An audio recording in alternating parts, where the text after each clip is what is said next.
You are watching or listening to Purham and Associates. For more information, go to rpurham.com or follow me on all social media platforms and subscribe at RPURHAM.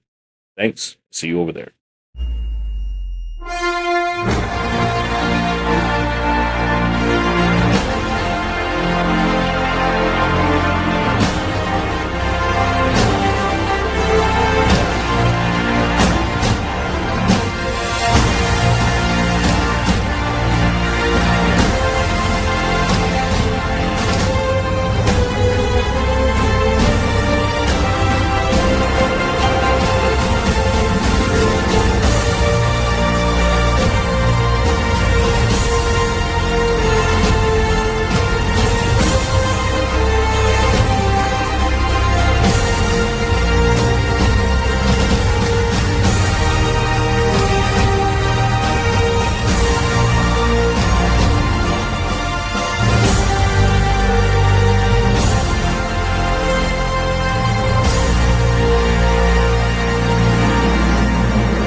Hey, good day to you all. Welcome to Permanent Associates. I'm your host, Randy Purham.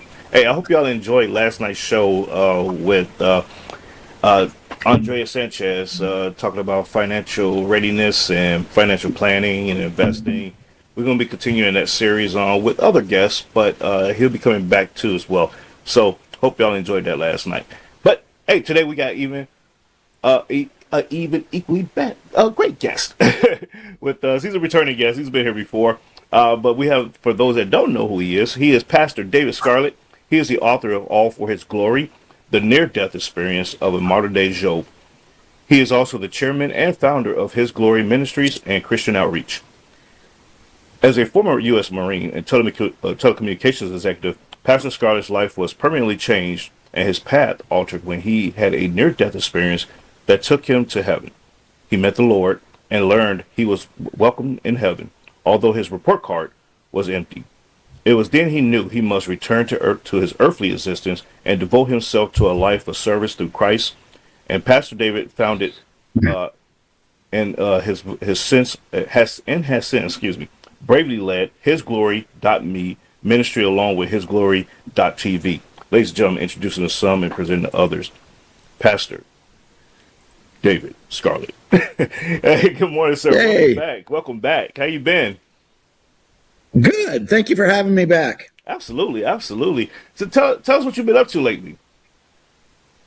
Well, we've got a lot going on at His Glory. We have hisglory.me, which is our 24/7 TV network with programming and Bible studies and Shabbat Shalom and a daily war report. That's what you see behind me. We Monday through Friday, we have our show taking all the world events and putting a biblical lens in the seven mountains so that people have hope. Our goal here at His Glory is to reach 1 billion souls. And then we have hisglory.tv, which was our movies, our documentaries, and we're really getting into music this year.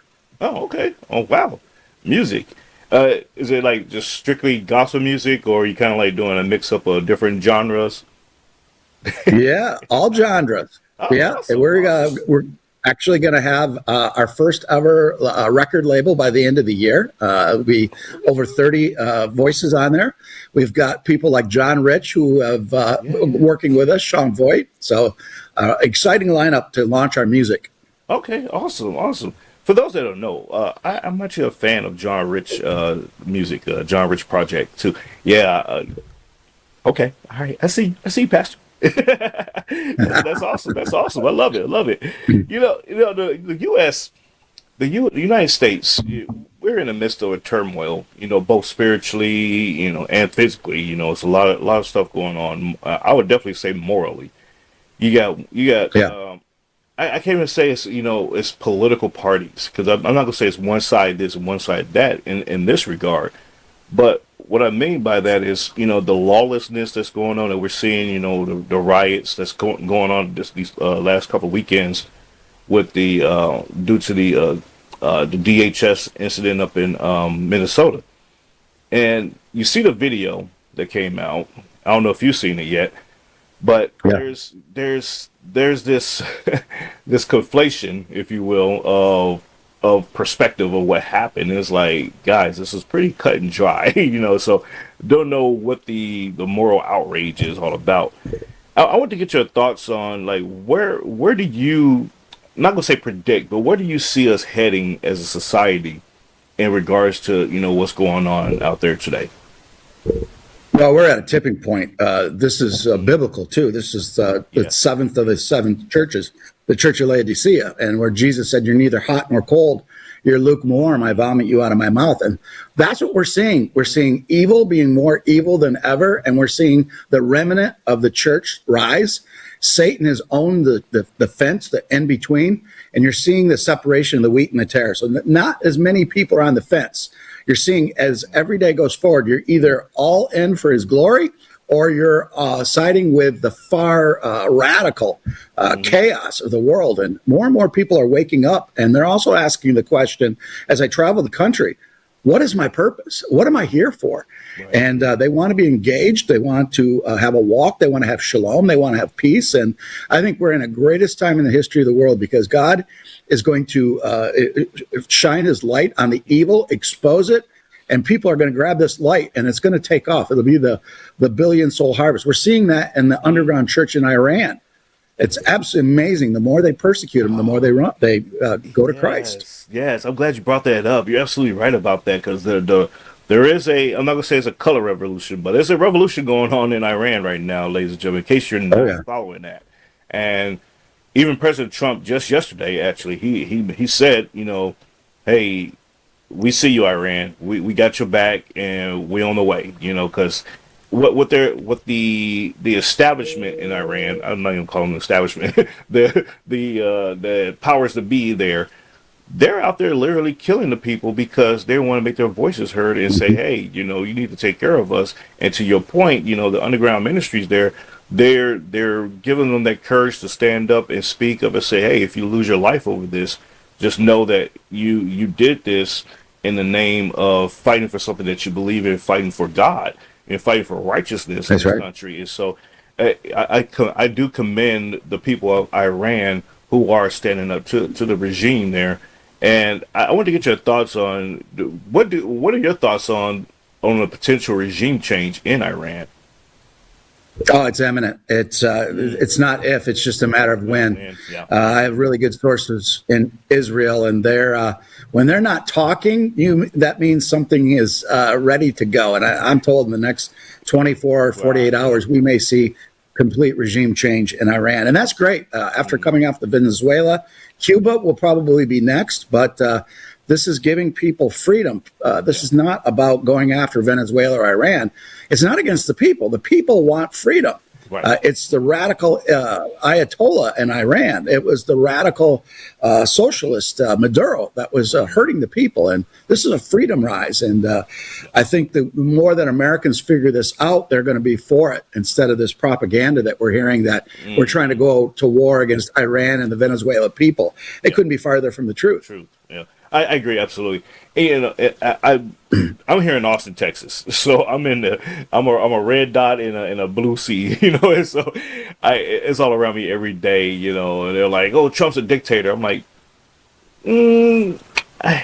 reconcile that for me, please. And they're like, "Oh, he's trying to take over the world," and it's like, okay, but he just removed a dictator.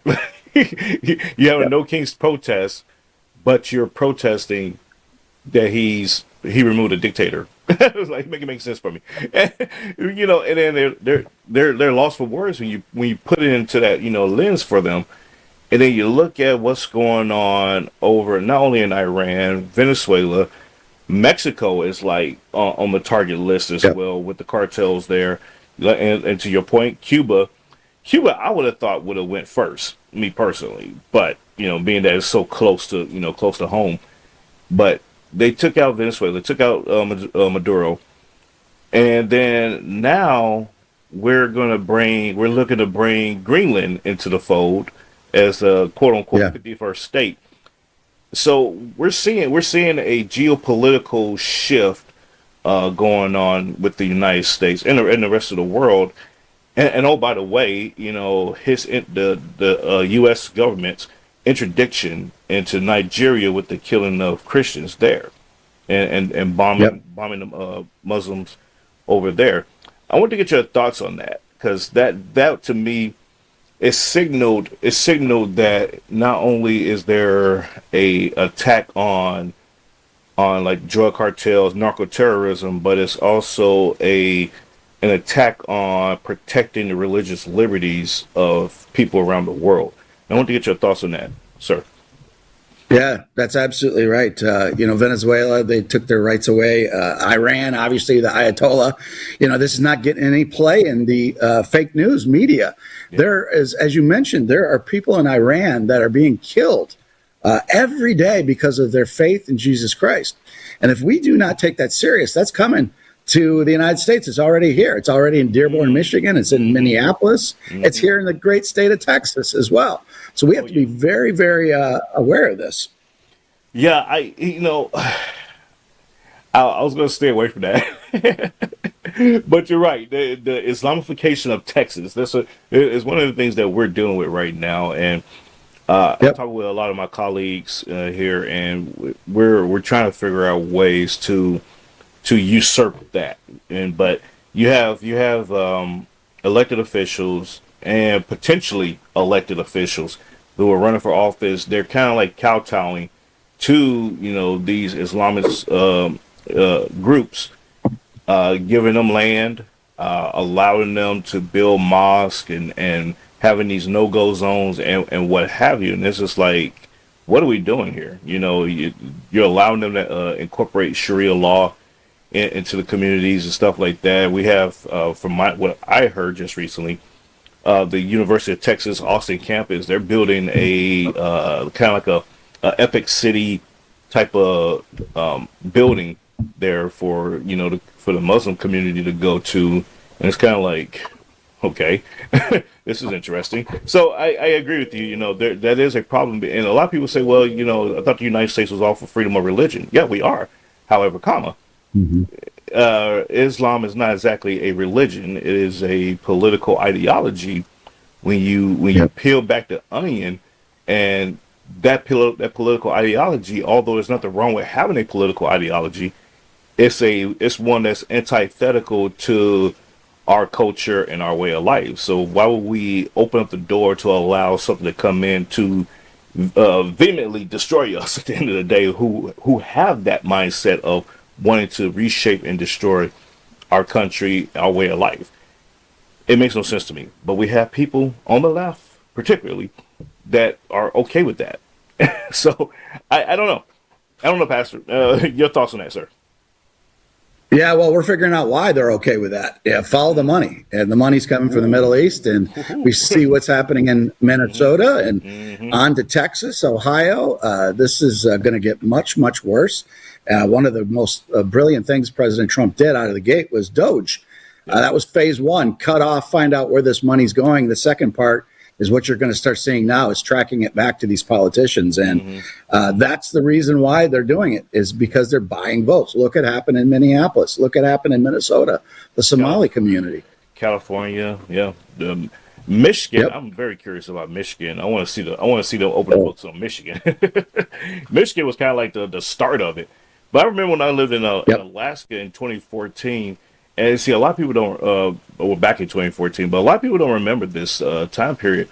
It kind of started there under the Obama administration when they had the refugee resettlement program going on. They flew in thousands of Somali refugees into Anchorage, Alaska, and quite literally overnight, the city was like saturated with all these foreigners just walking around, and you're like, and it was winter time at that, so it was really kind of like throwing us all. We like, where the hell y'all come from, and they took over. And I'm a hockey fan, so they took over the stadium, the hockey stadium that and it was almost the middle of the season of the Alaska Aces, and they canceled the rest of the games. They canceled the season, and it was like we have to use this as a kind of like a shelter place for all these refugees. And ever since then, the city just took a nosedive.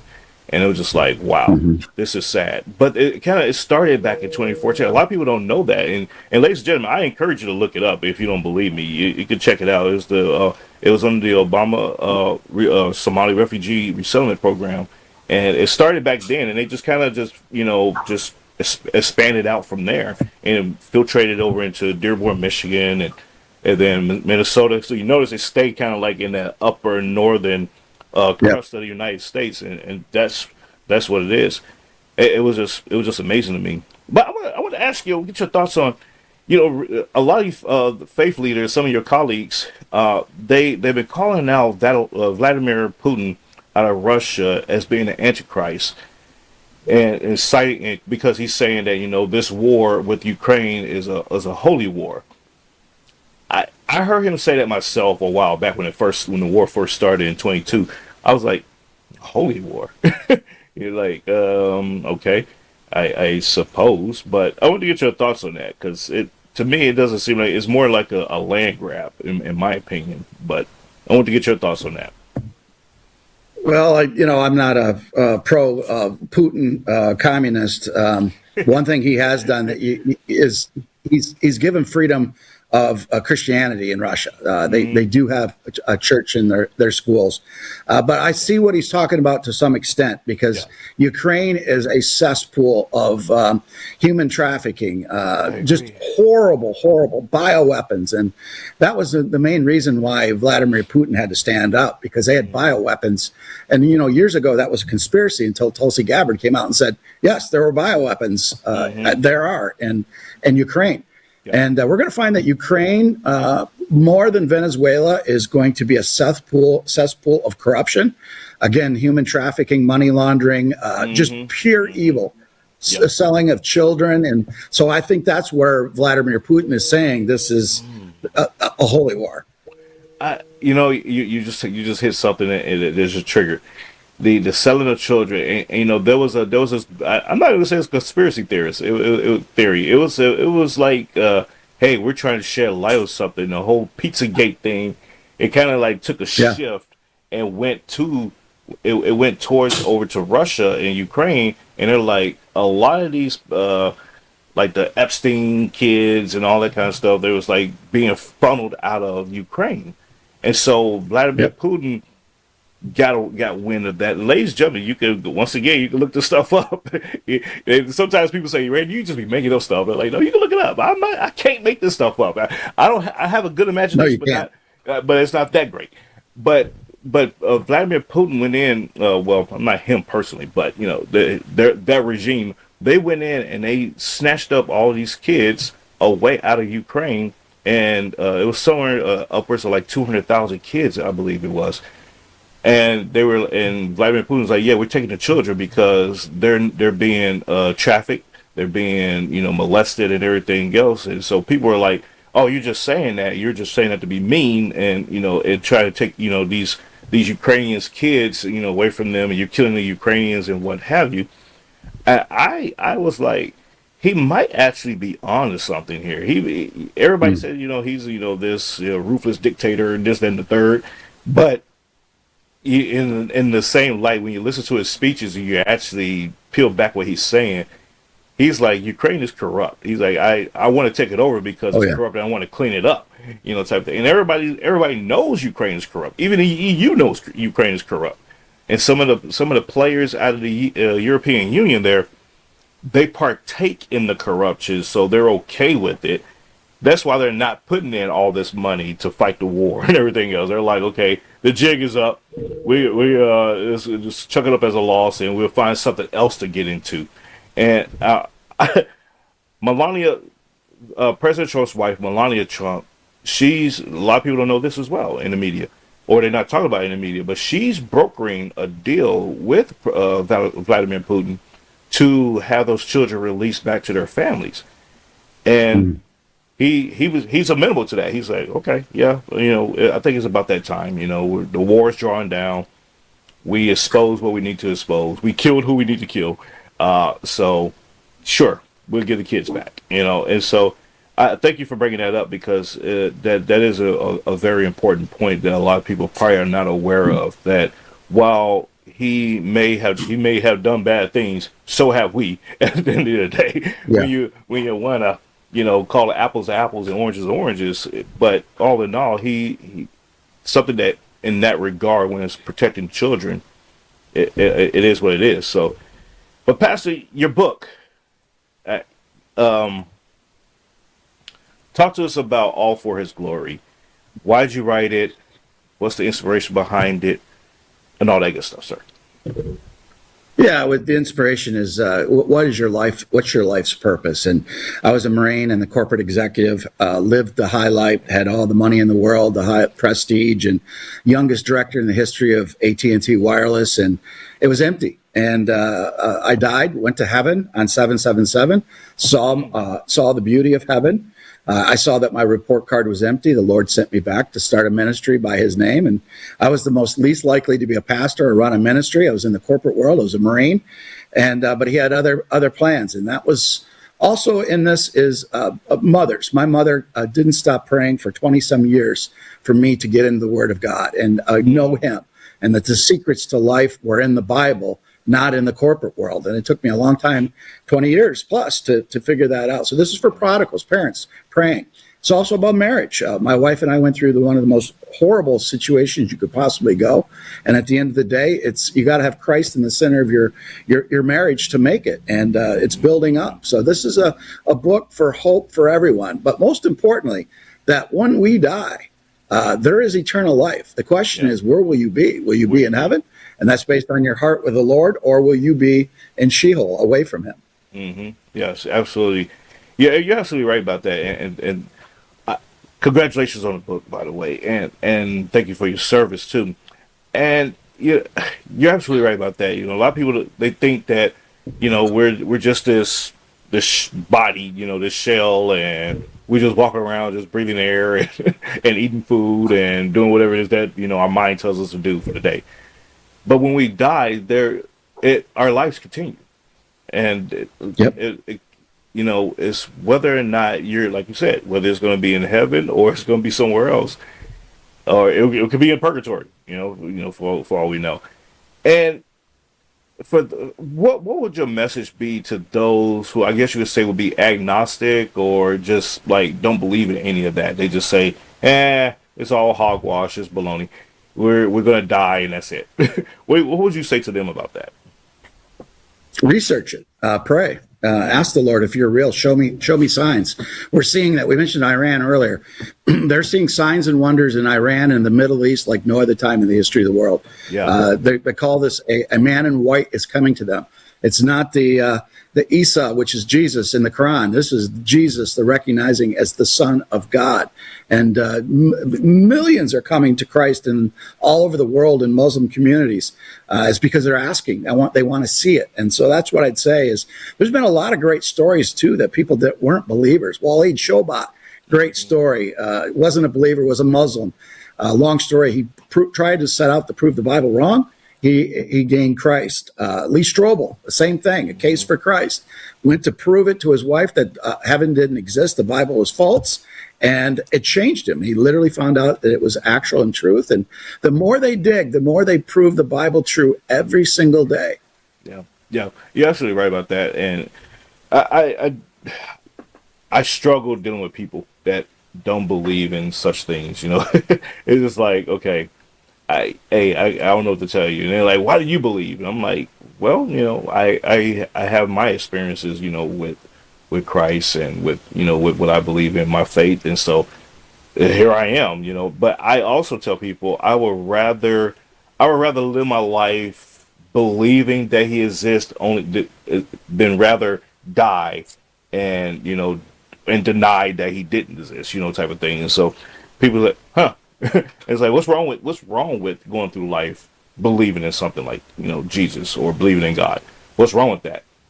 And you never get an answer. You can never get an answer from anybody when you ask them that. And so I find that pretty interesting. It's like, what's wrong with believing? It's fine if you don't want to live your life in a Christian way, but you can still believe in God. And they just well, I never thought of it that way. Pastor Scarlett, where can people follow? Thank you for being here. First of all, Well, thank you for having me. absolutely, absolutely. Where can people follow you and support you, sir? They can follow us at hisglory.me and hisglory.tv, both of them. Hisglory.me is our 24/7 broadcasting, all our Bible studies, weekly shows, War Report, much, much more. And then hisglory.tv is all our movies, documentaries, and His Glory music, all in one spot. Awesome, awesome. Pastor, thank you again. Truly appreciate you. God bless you, sir. Thank you for everything that you're doing out there, spreading the word, spreading the gospel, and just being a beacon of light for the world, because it is very much needed in this time. And I pray for you that you accelerate to get that billion souls to Christ, and Yeah, we will. it's gonna be an amazing thing, and I can't wait to see that happen. And hear more about what you got going on out there. So feel free to come back anytime, sir. Thank you, my friend. God bless you and all that you do. All right, thank you. Have a good one, ladies and gentlemen. That's Pastor David Scarlett. Hey, listen, pick up the book. You will love it. You'll say, hey, this is an awesome book. You can't go wrong. And like I said, and you could also go to the website. It's down here. It's hisglory.me, and it's also hisglory.tv. And you can't. There's nothing wrong with whether you want to be a Christian or act out and try to live your life according to Christ. If you don't want to do that, okay, that's your business. But the idea of saying that he doesn't exist, it baffles me. It is like, what's wrong with believing in God? What's wrong with believing in a higher power? This is talking to those agnostics out there. It's just mind blowing. It's interesting, but what is wrong with that? Ask yourself that question. If you are of that ilk of, I don't believe in God, I don't believe in Jesus, I don't believe in none of that stuff, it's all man made, it's all made up. What's wrong with believing? So you believe in Santa Claus and the Easter Bunny, folks? I'm gonna get up out of here. We'll talk to y'all soon. Take care. God bless. Be safe out there, and enjoy the rest of the week if I don't see you. Take care, and ciao, ciao. I hope you enjoyed today's program. You can follow, like, share, subscribe on Spotify, Substack, Rumble, YouTube, Facebook, and your news. And also, you can download Let the Truth Be Told app on your favorite streaming platforms, such as Fire Stick, Apple TV, and Roku. Take care. God bless.